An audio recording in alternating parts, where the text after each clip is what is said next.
এবং আমরা বাংলাদেশের জনগণ এমন এক সংবিধান চাচ্ছি যে সংবিধানে আমরা জনগণ শাসককে প্রশ্ন করতে পারবো যে তুমি কেন এই অন্যায় চুক্তি করেছো, তুমি কেন অমুক জায়গায় এরকম নির্যাতন করেছো। যে ভারতের সাথে আমাদের বিভিন্ন ধরনের ভূ রাজনৈতিক চুক্তি রয়েছে। আমরা বৈষম্য বিরোধী ছাত্র আন্দোলনের অন্যতম কিন্তু একটা উদ্দেশ্য ছিল বাংলাদেশ থেকে সকল ধরনের বৈষম্য দূর করা, যাতে এখানে বেকারত্ব না থাকে, এখানে কুঠার মতো সমস্যা না থাকে। কিন্তু আপনারা জানেন বাংলাদেশের সাথে ভারতের, মার্কিন, ব্রিটেন, আমেরিকার কিন্তু চুক্তি রয়েছে। কি চুক্তি? আমাদের দেশে প্রাকৃতিক সম্পদে ভরপুর সেই সম্পদ, যেমন তেল, খনি, গ্যাসের অভাব আমাদের এখানে রয়েছে।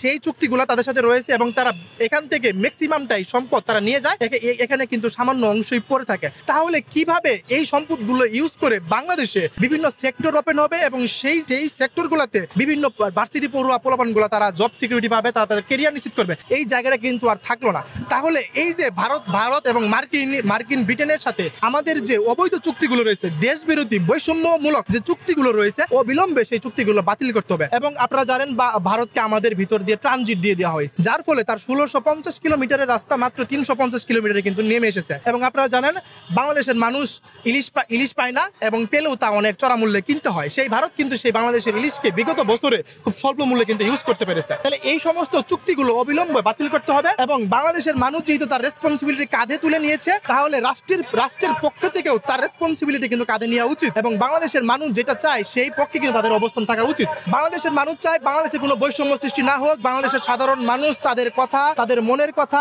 তারা সুন্দরভাবে উপস্থাপন করতে পারে। এই উপস্থাপন করার ক্ষেত্রে যে সর্বপ্রথম তারা যে বাধাটা পায়, সাংবিধানিক বাধা। এই সংবিধানকে ইউজ করে বিগত বছরের রাষ্ট্রযন্ত্রের শাসকগুলো বিভিন্ন সময় বিভিন্ন ধরনের, যেমন আপনারা জানেন সন্ত্রাস দমন আইন, আপনারা জানেন ডিজিটাল নিরাপত্তা আইন, আপনারা জানেন আইসিটি অ্যাক্ট আইন, এই আইনগুলো তৈরি করার মাধ্যমে কখনো সাংবাদিকদের গলা চিপে ধরেছে, কখনো সাধারণ শিক্ষকের গলা চিপে ধরেছে, কখনো সাধারণ ছাত্রদের গলা চিপে ধরেছে।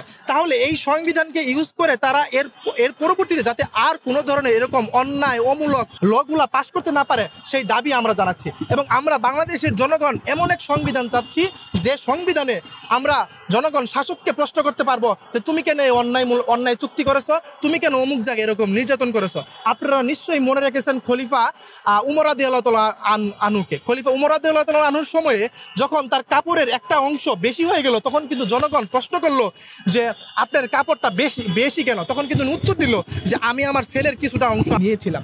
তাহলে এমন খিলাফতের খলিফার ভিতরে খলিফাকে কিন্তু প্রশ্ন করা গেছে, জবাবদিহিতার আন্ডারে নিয়ে আসা গেছে, যার ফলে সেই সময়ে কিন্তু সাধারণ মানুষজন নির্ভয়ে রাস্তাঘাটে চলাচল করতে পারছে। আপনারা জানেন ভারতে আমাদের বাংলাদেশেও কিন্তু এর কম নয়। বিভিন্ন সময় আমার মা গার্মেন্টস কর্মীরা যখন গার্মেন্টস করে বাসায় যায়, সেই সময় কিন্তু সে রেপের শিকার হচ্ছে এবং তার মৃত্যুবরণ হচ্ছে।